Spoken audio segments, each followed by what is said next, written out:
தெய்வமே தெய்வமே தெய்வமே தெய்வமே தெய்வமே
தோழரை விட்டு பாட இருந்தாலும்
இறைவா பரமேஸ்வரா பார்வதி நாயகா பக்தர்களை காக்கும் பரம்பொருளே ஆதிய அந்தமில்லாத ஜோதியே ஆசி சொன்னதா கருணை கடல் உன் கருவையா அயோத்தியாவுரை நீதியோடு நேர்மையை மாற்றி செய்து இல்லை என்று வரக்கூடியவர்களை இருக்கக்கூடியவர்களை அள்ளி அள்ளி கொடுத்து வாழ்ந்து தவத்தில் சிறந்தவரும் மகா முனிவர் என்று சொல்லக்கூடிய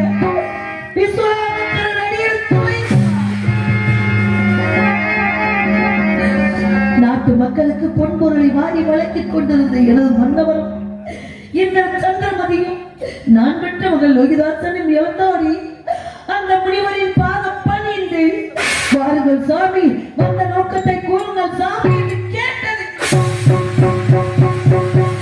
நாடி இழக்க வைத்தார், நகல் இழக்க வைத்தார், என் நாயகனை புரிந்து வேலவனாந்திர சென்ற பாலகர் லோகிதாசன் நான் பெற்ற மகனையும் இந்த தாயையும் பிரித்து வேடிக்கை பார்க்கின்றாயே தாயே பராசக்தி உடையென்ற ஒரு அளவும் அசையாது என்று சொல்வார்களே.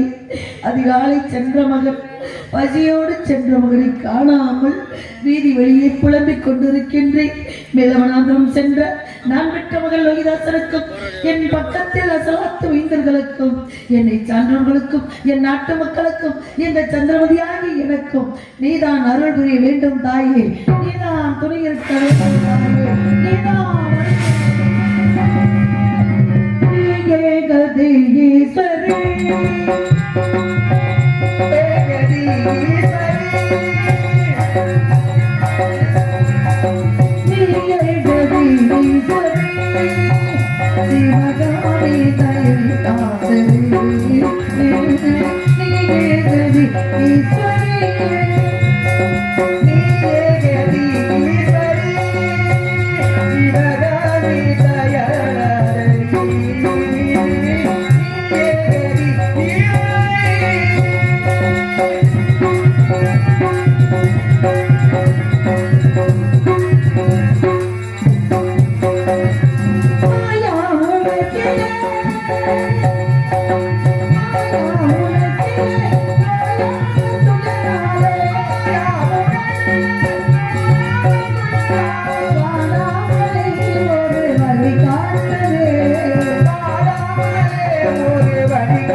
அதிகாலை எழுந்தனர். ஐயரகத்திலே எப்பொழுதும் போல வீட்டு வேலைகளை செய்து கொண்டிருந்தேன். என்னை அறிவு கொண்ட வேதியர் சந்தி, நீ மட்டும் வீட்டில் உள்ள வேலைகளை எல்லாம் செய்து கொண்டிருக்கின்றாயே, எங்கே நீ உன் மகன்?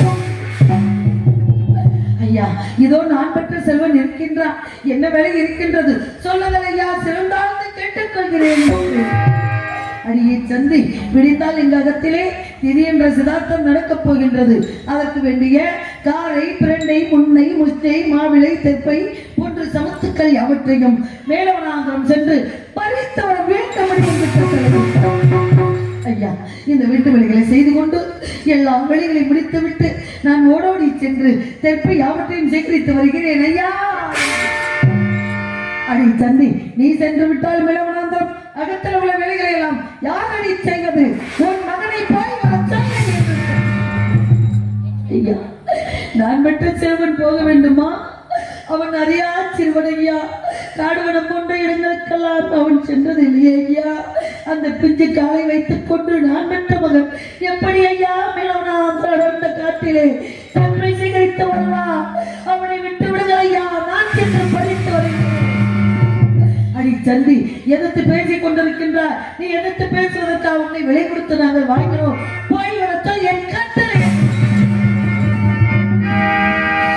நான் பெற்ற மகன் அம்மா, எனக்கு பயமாக இருக்கிறது அம்மா.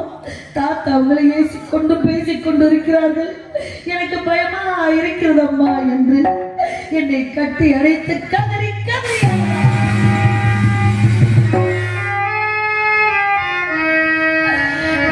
மகனே, அப்பா விளையோ விளை, விளையோ விளை என்று உன் தந்தையார் விளையோறி வரும்பொழுது நம்மை யாரும் வாங்குவதற்கு முன் வரவில்லை. மகனே, எந்த பெரியவர் நம்மளை வாங்கி உணவு உடுத்தவுடைய இருக்க இருப்பிடம் தந்து நம்மளை காத்துக் கொண்டிருக்கிறார். மகனே, அவர்களிட்ட கட்டளை செய்வது நம் கடமை எல்லாம் மகனே என்று நான் பெற்ற மகனுக்கு ஆறுதல் வார்த்தை சொன்னேன்.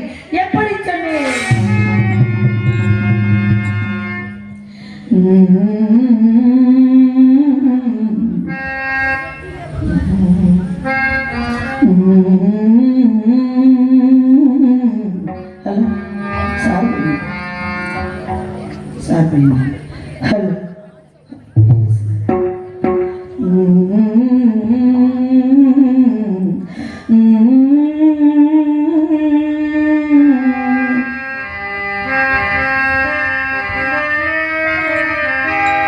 வண்ண நிலவே வைகை நதியே சொல்லிவிடவா இந்த கதையே இல்லாதது என் கதைதான், யாரும் சொல்லாதது என் நிலைதான். வண்ண நிலவே வைகை நதியே சொல்லிவிடவா எந்த கதையே இல்லாதது என் கதைதான், யாரும் சொல்லாதது என் நிலைதான். வண்ண நிலவே வைகை நதியே சொல்லிவிடவா எந்த கதையே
வாய்களறியே சொல்லிவிடவா எங்கள் கதையே வீட்டில் இல்லாதது என்பதுதான் யாரும் சொல்லாதது என் நிலைதான் மண்ணில வேண்டி சொல்லிவிடவா எந்தன்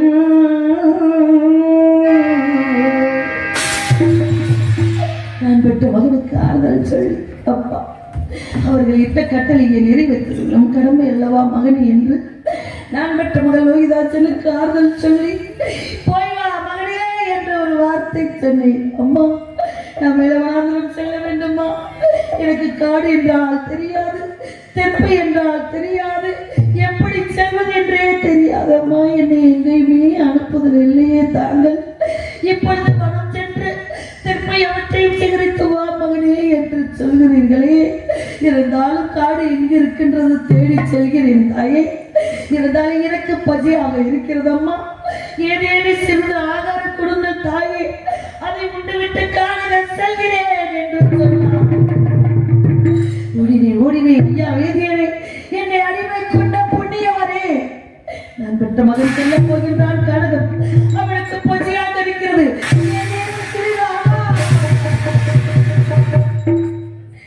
அவர் சொன்னார், அடியே சந்தை, உன் மகன் காட்டுக்கு செல்கிறான் என்றால் அவளுக்கு ஆதரணங்கள் கொடுக்க வேண்டுமா? விடிந்தால் திதி, அந்த திதி முடிவரை யாருக்கும் மன்னமும் கிடையாது, ஆதாரம் கிடையாது, அனைவரும் பட்டினியாக இருக்கும் பொழுது உன் மகனுக்கு ஏன்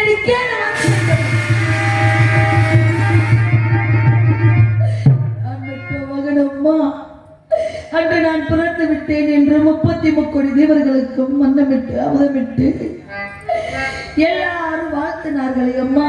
அப்பொழுது தங்க கிண்ணத்திலே பால் என்ன பிசைந்து நிலாமுகம் காட்டி உண்ணு மகனே என்று சொன்னீர்களே. அப்பொழுது எனக்கு பசியே இல்லை அம்மா. எனக்கு உண்ண வேண்டாம் அம்மா, எனக்கு எதுவும் வேண்டாம் அம்மா அப்படி என்று உங்களை சுற்றி சுற்றி ஓடினே. பெற்ற தாய் உணவு கொடுத்து வேண்டாம் சொன்ன ஒரே இப்ப பசிக்குது என்று கேட்டோம் ஒரு பிடி சாதம் கொடுக்க முடியவில்லை.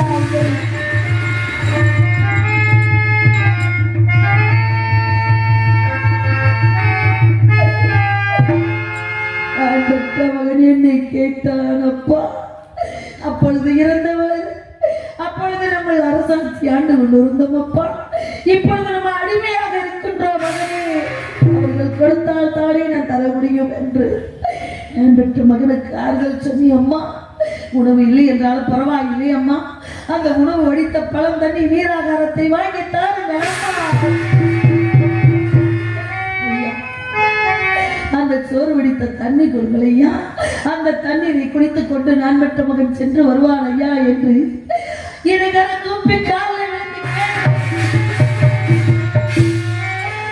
அடி தந்தை, உன் மகனுக்கு தாரம் எடுத்தார், உன் மகனுக்கு பசி எடுத்தார். மேலவனாந்திரம் செல்லும் வழியில் ஓடுகிற கங்கையிலே 3 கை தண்ணீர் என்று சிலரிடம் கேட்டு பெறாமல் இருப்பதை விட சிலரிடம் கேட்காமல் இருப்பதே சால சிறந்ததம்மா. யார் ஒருவர் கேட்டால் தருவாரோ என்று அகத்தை நிலகு முகத்தில் தெரியும்.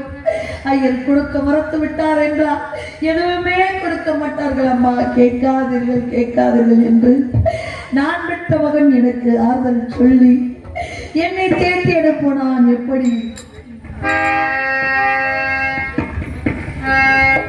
தாளமாற்றும் பூங்காற்றும்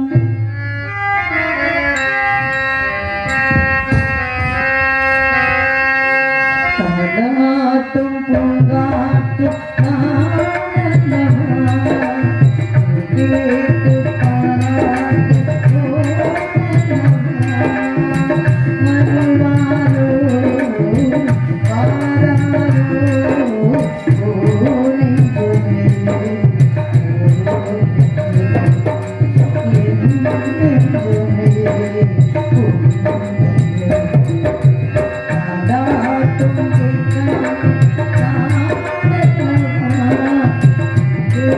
Thank you.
சென்று வா மகனே என்று சொன்னேன். அப்பொழுது நான் மற்ற மகன், அம்மா நான் ஒருவனாக செல்ல வேண்டுமா? காட்டுக்கு என் கூட யாராருமா வருகிறார் என்று கேட்டார். அப்பா உன் கூட ராமவரா, சேஷவரா, கோவிந்தவரா, கூட்டாளிமார்கள் அனைவருமே வருகிறார்கள் அப்பா. அவர்கள் கைகளை பற்றி கொண்டு மேலவனாந்திரம் சென்று தெற்ப யாகத்தையும் சேகரித்து வா மகனே என்று அனுப்பி வைத்தேன். பசியோடு சென்றவன் அதிகாலைய நேரத்தில் எழுந்து சென்றவன் அன்றைப்பொழுது ஆகி நான் பெற்ற மகன் காணாமல் தவித்துக் கொண்டு புலம்பிக் கொண்டிருக்கின்றேன். நான் என்ன செய்ய என்ன செய்ய என்ன செய்ய என்னமும் வர தானே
கோவிந்தன் வருகிறார் என்றால் வழி நடுவே நிறைய கதையெல்லாம் சொல்வார்கள் அம்மா.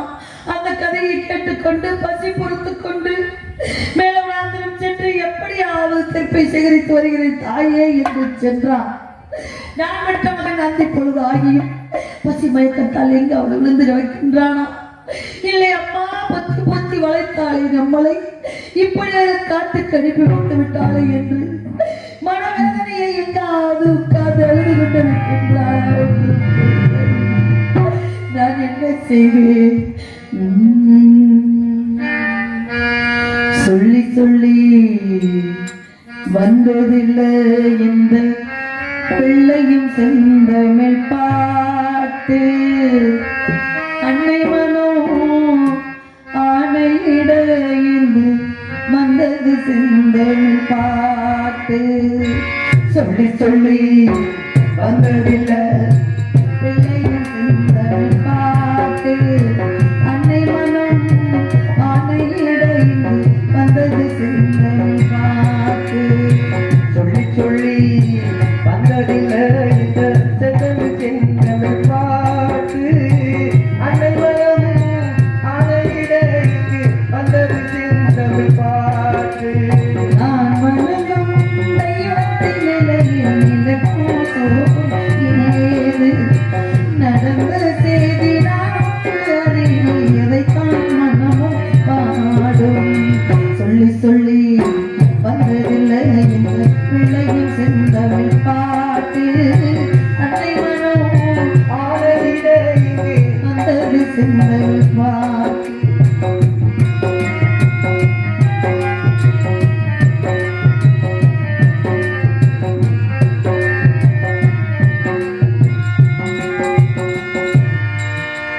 அம்மாவும் வார்த்தை வேதம்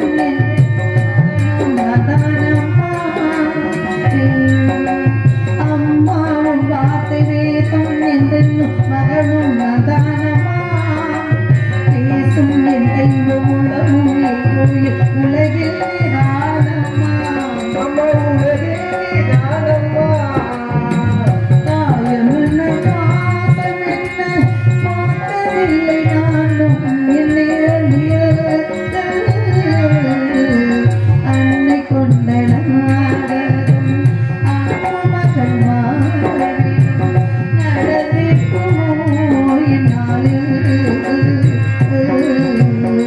சொல்லி சொல்லி வந்ததில்லை இங்கு செந்தமிழ் செந்தமிழ் பாட்டு. அன்னை மனம் ஆணையிட வந்தது செந்தமிழ் பாட்டு.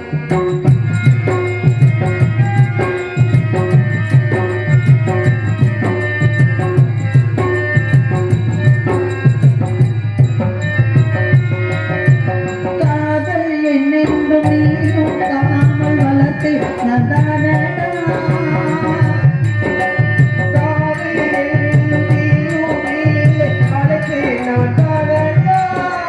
விதியும் கை நீட்ட காதல் தீமூட்ட விழுந்தானடா. காதல் என்னென்றும் நீயும் காமல் வளர்த்தே நதானடா. விதியும் கை நீட்ட காதல் தீமூட்ட விழுந்தானடா.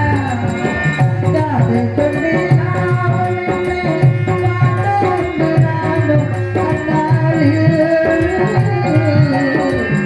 அன்பு மகன் நாளிலும் நடந்தும் நடந்திடுமோ இந்நாளில். சொல்ல சொல்ல மகள் வாய்ந்த அன்னையை செந்தமிழ் பாட்டு. அன்னை மனம் ஆணையிட வந்தது செந்தமிழ் பாட்டு. நான் வணங்கும் தெய்வத்தின் நிழலில் இறைக்கும் சோகம் ஏது? நடந்த செய்தி நான் அறிவேன் எதைத்தான் மனமும் பாடும். சொல்லி சொல்லி வந்ததில்லை இந்த அன்னையை செந்தமிழ் பாட்டு.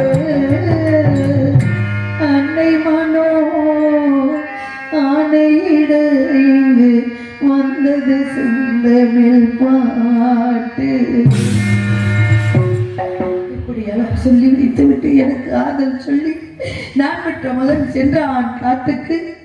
அசாத்த மைந்தர்களோடு பசியோடு பட்டினியோடு சென்ற ஒருவரும் இருந்தால் அவளை தேடி நான் ஒருபுறம் அழிந்து கொண்டிருந்தால் எங்கள் இருவரையும் வேதிற்கு அடிமைப்படுத்தி வைத்துவிட்டு தராவதி பெற்ற பிள்ளைக்கு நீ தைரியமாக உனக்கு அவன் தைரியமாக ஒருவருக்கு ஒருவர் உற்ற துணையாக இருங்கள். உண்ண உணவு உடுத்தவுடை இருப்பிடம் தந்து கொண்டிருப்பார்கள். இவர்கள் இட்ட கட்டளை செய்து கொண்டு அவர்கள் சொல் பேச்சு கேட்டுக்கொண்டு பத்திரமாக இருங்கள் தராபதி, நான் வந்து விடுகிறேன் என்று சென்றார். எனது மன்னவர் எங்கிருக்கின்றாரோ, எப்படி இருக்கின்றாரோ, என்ன செய்து கொண்டிருக்கின்றாரோ ஒன்றுமே புரியாமல் தவித்துக் கொண்டிருக்கின்றேன். நான் என்ன செய்ய?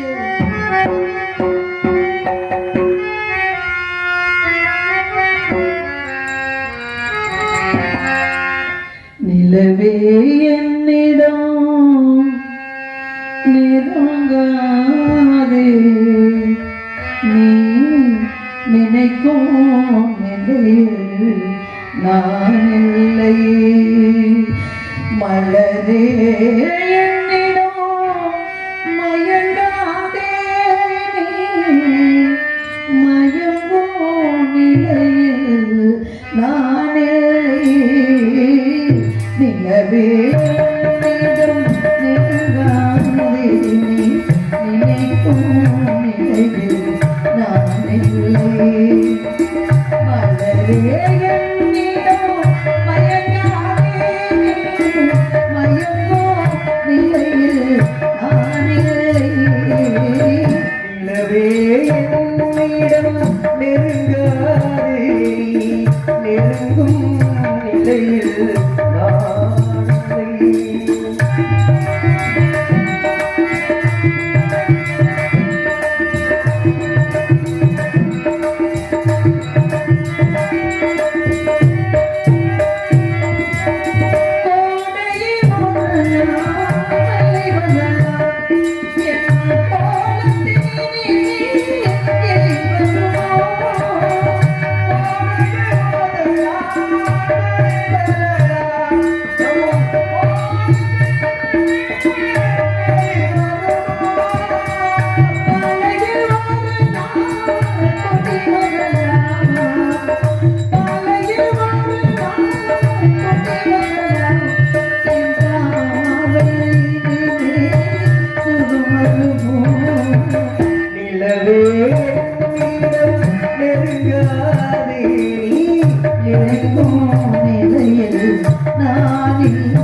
நான் இல்லை.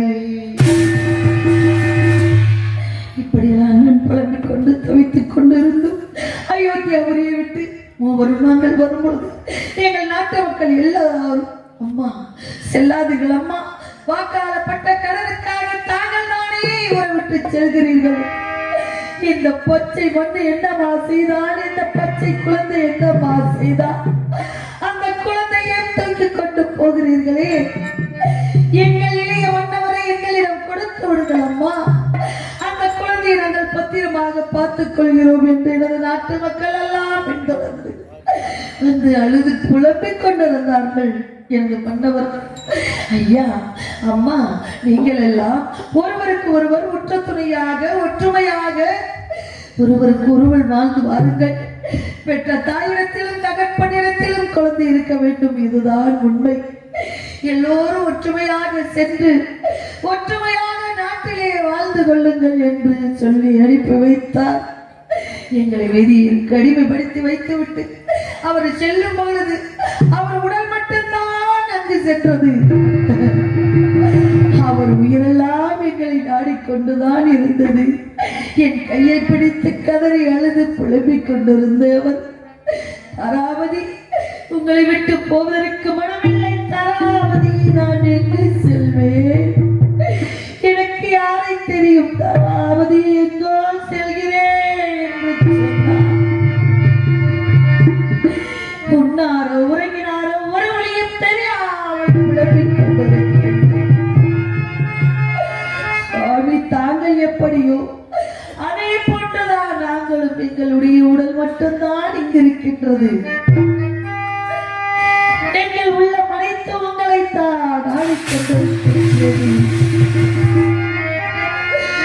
உங்களை இல்லாமல் நாங்கள் எப்பொழுதுமே நினைவு விட்டு நீங்காமல் இருந்து கொண்டிருக்கின்றோம் சுவாமி.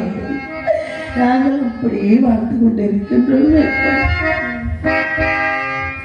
நினைத்தது யாரோ நீதானே, தினம் உன்னை பாட நானே, நீதானே என் கோயில் உன்னாகம் ஊர்வலம் பூந்தேரு நினைத்தது உன்னை பாட நினைத்தது யாரோ நீதானே, இடம் உன்னை பாட நான்தானே. நீதானே என் கோயில் உன்னாலும் என்னவில் ஊர்வலம் நினைத்தது யாரோ நீதானே, தினம் உன்னை பாட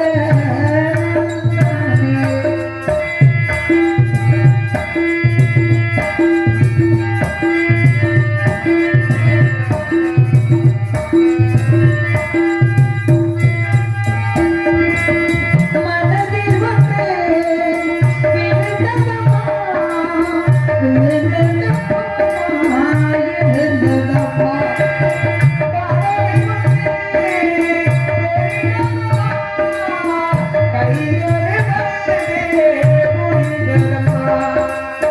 நான் அறியாது உலகினை காத்தி, நான் தெரியாது உறவினில் சேர்ந்து எனக்கோ நீதை உன் மனமே தினம் தினமே பரவசமாய் நம்பியே. நினைத்தது யாரோ நீதானே, தினம் உன்னை பாட நானே.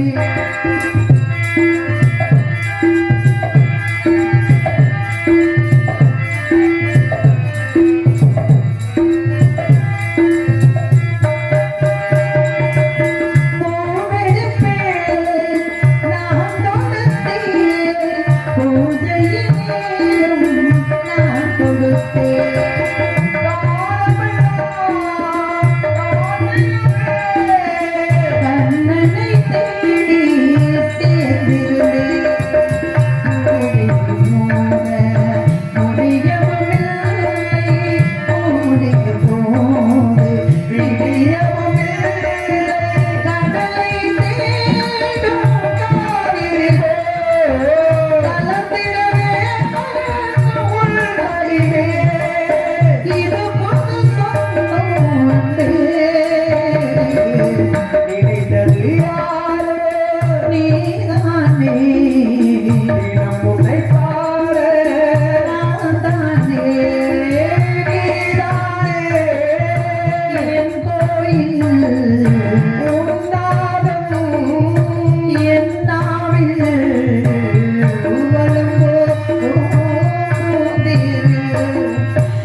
அதிகாலை எழுந்த நான் என் மகனை அனுப்பி வைத்து விட்டென்று வேறு இப்படி வீதிகளில் புலம்பிக் கொண்டிருக்கின்றேன். உன்னார் உறங்கினார் ஒரு வழி தெரியாமல் அவரை வீழ்த்துக் கொண்டு ஒரு பக்கம் பெற்ற மகனை ஒரு பக்கம் நான் தவித்துக் கொண்டிருக்கின்றேன். பசியோடு சென்றவன் எத்திழைத்து போகாம இருக்கான்.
நான் பெற்ற மகனே, என் செல்ல மகனே, என் ஆசை மகனே, கட்டி அழைத்து முத்தம் கொடுக்க போகின்றேன். மகனே மகனே